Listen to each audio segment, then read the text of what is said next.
Honorable président du jury et ses distingués membres, pouvoir présenter ce travail de recherche devant vous ce soir constitue pour moi non seulement l'aboutissement d'un cycle universitaire entamé il y a 4 ans, mais également une étape marquante dans ma vie académique et personnelle. Honorable président du jury et ses distingués membres, il me tient à cœur de témoigner ma reconnaissance envers ceux qui m'ont accompagné durant ce parcours. Si vous me le permettez, bien sûr, j'aimerais bien les remercier. Merci beaucoup. Tout d'abord, je rends grâce à Dieu Jéhovah, source de toute force et de toute sagesse, pour m'avoir guidé et soutenu à chaque étape. Je tiens particulièrement à remercier Maître Gédéon Collard, doyen de l'école de droit de Hinche, dont le professionnalisme, le leadership et l'engagement constant pour une formation juridique de qualité font de lui une figure d'excellence et de rigueur au sein de cette institution. Je tiens également à remercier mes parents, Evans Séloge et Philippe Bénivalcourt, pour leur amour inconditionnel et leur soutien moral. Je tiens aussi à remercier mon tendre époux, Maurice Peterson, mon pilier, mon compagnon de vie, pour son soutien affectif et sa disponibilité tout au long de ce parcours de recherche. Je tiens également à remercier tous les professeurs de l'ETSEA qui, chacun à leur manière, ont contribué à ma formation juridique, tout particulièrement Maître Maurice Peterson, mon encadreur, pour son accompagnement rigoureux, ses conseils avisés, sa patience tout au long de ce parcours de recherche. À vous, honorable président du jury et ses distingués membres, j'aimerais vous remercier pour le temps que vous avez consacré à l'évaluation de ce travail de recherche. Et enfin, je remercie toutes les personnes qui, d'une manière ou d'une autre, qui ont contribué à ce travail de recherche, soit par un mot d'encouragement, un conseil avisé ou du moins une critique constructive.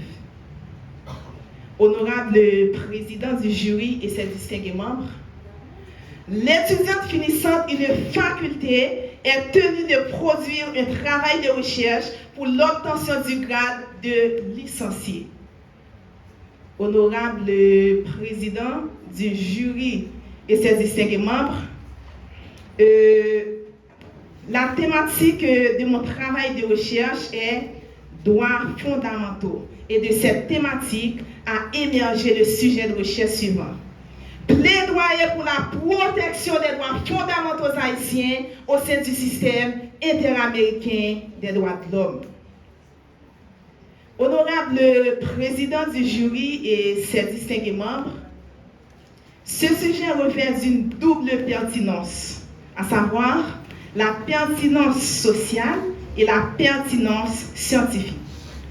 Sur le plan scientifique, il permet une exploration approfondie des mécanismes juridiques régionaux de protection des droits de l'homme, en particulier à travers le prisme du système interaméricain, tout en interrogeant ces mécanismes dans le système, dans le contexte haïtien. Sur le plan social, il touche directement la réalité quotidienne des Haïtiens, souvent confrontés à des violations graves de leurs droits dans un contexte d'instabilité institutionnelle et de faiblesse de l'état de droit. Honorable président du jury et ses distingués membres, à l'échelle internationale et régionale, la violation des droits fondamentaux demeure un fléau alarmant dans des pays comme le Venezuela, le Mexique, le Nicaragua ou encore la Colombie. Ils sont souvent répétés pour des atteintes répétées. Ils sont souvent épinglés pour des atteintes répétées à leurs droits, malgré leur appartenance au système interaméricain. Eh bien, honorable président du jury et ses distingués membres, Cette situation illustre le paradoxe qui existe entre l'existence de normes protectrices et leur mise en œuvre réelle sur le terrain. Honorable président du jury et ses distingués membres, dans ce même panorama préoccupant, le cas d'Haïti mérite une attention particulière. Vous savez que depuis plusieurs années, le pays est confronté à une instabilité politique persistante et une insécurité galopante. Eh bien, dans un tel environnement, les droits fondamentaux des Haïtiens sont constamment menacés. Droit à la vie, droit à la sécurité, droit à la justice, droit à l'éducation, droit à la santé, pour ne citer que cela. Honorable président du jury et ses distingués membres, fort de tous ces aspects du problème, la phase du questionnement est ainsi formulée. En quoi la garantie des droits fondamentaux haïtiens sont-ils effectifs dans le système de protection interaméricain des droits de l'homme? Qu'est-ce qui empêche la garantie des droits fondamentaux haïtiens dans le système interaméricain des droits de l'homme? Que faut-il faire pour la garantie effective des droits fondamentaux haïtiens dans le système de protection interaméricain des droits de l'homme? Eh bien, honorable président et ses distingués membres du jury, vous savez que tout travail méthodologique se fonde sur une approche, tout travail de recherche, bien entendu, se fonde sur une approche méthodologique. Ainsi, selon Luc Kivy et Van Campello, dans un ouvrage intitulé Manuel de recherche en sciences sociales, ils définissent la méthodologie comme étant l'ensemble des règles, des méthodes, des démarches qui permettent de construire et de vérifier les connaissances scientifiques. Honorable président du jury et ses distingués membres, dans le cadre de ce travail de recherche en droit, en tant qu'une discipline faisant partie des sciences humaines, nous avons utilisé la posture constructiviste, axée sur la méthode qualitative, fondée sur une démarche empirico-inductive. Et de plus, nous avons utilisé aussi l'analyse exégétique qui nous permet de comprendre les textes internationaux relatifs aux droits humains, sans écarter la recherche théorique qui essaie de comprendre l'effectivité de la garantie des droits fondamentaux haïtiens au sein du système interaméricain des droits de l'homme. Et pour la recherche, pour la technique de recherche, nous avons utilisé les informations de deuxième main liées à l'analyse documentaire, comme par exemple les rapports, les revues, les articles scientifiques, les documents officiels et spécialisés. Honorable président du jury et ses distingués membres, en ce qui a trait au cadre théorique, nous avons utilisé deux théories, à savoir la théorie libérale des droits humains et la théorie marxiste des droits humains.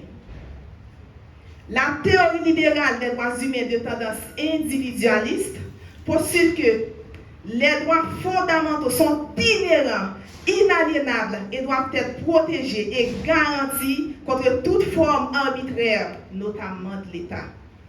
Elle met l'accent sur les libertés civiles et politiques, le droit à un procès équitable. Et je dois vous dire, honorable président du jury et ses distingués membres, cette approche théorique fonde en grande partie l'architecture du système interaméricain. À l'opposé, la théorie marxiste des droits humains adopte une lecture critique. Elle souligne que tant que les inégalités économiques et sociaux persistent, les droits fondamentaux ne peuvent être réellement effectifs. Donc, cette approche insiste sur les droits collectifs et sociaux et met en lumière les rapports de domination qui limitent l'accès réel aux droits. Honorable président du jury et ses distingués membres, Haïti s'inscrit dans la théorie libérale des droits humains en pensant aux droits civils et politiques consacrés à la Convention américaine des droits de l'homme de 1969. Honorable président du jury et ses distingués membres, il faut dire que Haïti est très réticente envers l'approche marxiste qui garantit les droits sociaux et économiques dans le système interaméricain des droits de l'homme. Et vous allez voir, c'est pourquoi Haïti n'a pas ratifié le protocole de San Salvador garantissant les droits sociaux et économiques dans le système interaméricain des droits de l'homme. Honorable président du jury et ses distingués membres, selon le canevas de l'école des droits de Hinch, ce travail de recherche est divisé en deux grandes parties. Chaque partie en deux chapitres et chaque chapitre en deux sections. Ainsi, la première partie de ce travail de recherche est intitulée « Système interaméricain des droits de l'homme ». Et cette partie est divisée en deux chapitres. Le premier chapitre de ce travail de recherche aborde la généralité des droits fondamentaux dans le système interaméricain. Et ce chapitre contient deux sections. Et la première section aborde l'approche historique des droits fondamentaux dans le système interaméricain des droits de l'homme. Et la deuxième section aborde la notion des droits fondamentaux dans le contexte interaméricain. Et la deuxième partie le deuxième chapitre de ce travail de recherche aborde fondement théorique des droits fondamentaux dans le système interaméricain des droits de l'homme. Et ce chapitre aussi est divisé en deux sections. La première section aborde différentes approches des droits fondamentaux dans le système interaméricain des droits de l'homme. Et la deuxième section met l'accent sur l'approche théorique des droits fondamentaux dans le système interaméricain des droits de l'homme. La deuxième partie de ce travail aborde l'ineffectivité de la garantie des droits fondamentaux haïtiens dans le système interaméricain des droits de l'homme. Et cette partie est divisée en deux chapitres. Le premier chapitre aborde cadre normatif et institutionnel du système interaméricain des droits de l'homme.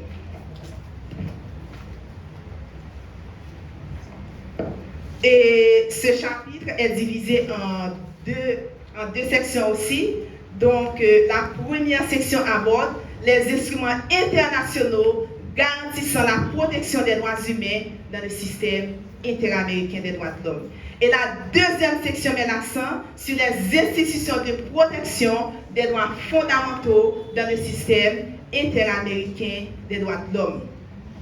Et le deuxième chapitre de ce travail de recherche fait un plaidoyer pour l'effectivité de la garantie des droits fondamentaux haïtiens au sein du système interaméricain des droits de l'homme. Et la première section de ce chapitre met l'accent sur les faiblesses de la garantie des droits fondamentaux haïtiens au sein du système interaméricain des droits de l'homme. Et la deuxième section du deuxième chapitre de la deuxième partie de ce travail de recherche plaide pour une protection effective des droits fondamentaux haïtiens dans le système interaméricain des droits de l'homme. Et enfin, la dernière partie de ce travail de recherche, nous mettons l'accent sur la conclusion et les recommandations dans le cadre de ce travail de recherche. En conclusion, ce travail de recherche propose un plaidoyer en faveur de la protection des droits de l'homme dans le système interaméricain. Et ceci étant dit, cependant, dans le cadre de ce travail de recherche, nous avons constaté qu'il y a une ineffectivité en Haïti de la garantie des droits fondamentaux haïtiens dans le système interaméricain des droits de l'homme. Et qu'est-ce qui explique cette situation? Donc, il y a l'absence et carence des droits de recours internes, il y a faiblesse et stabilité institutionnelle.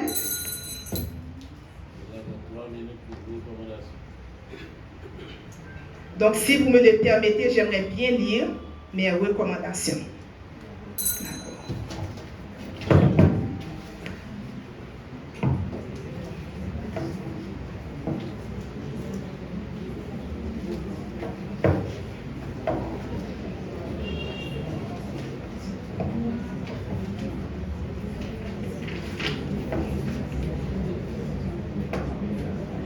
Comme recommandation, nous avons renforcer les voies de recours internes en rendant la justice plus indépendante, rapide et accessible, stabiliser l'environnement politique et institutionnel, condition sine qua non à toute réforme durable du système judiciaire, adopter une politique économique, sociale et inclusive centrée sur les besoins fondamentaux des citoyens, notamment les plus vulnérables, ratifier le protocole de San Salvador pour reconnaître la justiciabilité des droits économiques, sociaux et culturels devant les instances interaméricaines. Accompagner juridiquement les victimes de violations de la saisine de la Commission ou de la Cour interaméricaine, soutenir les organisations nationales de défense des droits humains en renforçant leurs moyens, leur protection et leur champ d'action, accélérer la réforme de la justice haïtienne afin de garantir son indépendance, son accessibilité et son efficacité. Prévoir un budget spécifique de la loi de finances pour l'application des mesures de réparation ordonnées par les organes interaméricains.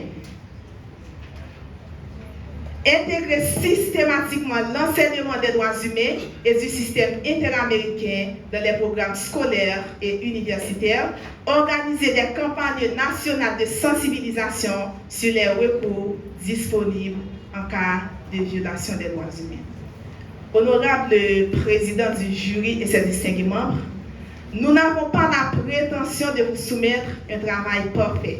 Comme dit un vieux adage, la perfection n'est pas de ce monde. Nul ne possède la connaissance infuse. Ainsi, ce travail de recherche contient certaines limites sur le plan méthodologique du fait que nous avons utilisé seulement l'analyse documentaire. Donc, nous n'avons pas collecté des données sur le terrain. Et de plus, ce travail de recherche prend le cas seulement des droits fondamentaux des Haïtiens dans le système régional. Donc, nous n'avons pas fait une étude approfondie sur le système universel, le système onusien, qui protège aussi les droits fondamentaux des Haïtiens, les droits fondamentaux des citoyens, tant sur le plan international et régional. De ce fait, d'autres étudiants, d'autres chercheurs peuvent explorer ces champs d'études afin de promouvoir et de garantir, afin de faire un plaidoyer pour promouvoir et pour garantir la protection effective des droits des Haïtiens, tant sur le plan national et international. Honorable président du jury et ses distingués membres, nous sommes prêts pour les recommandations et les critiques constructives. Merci beaucoup.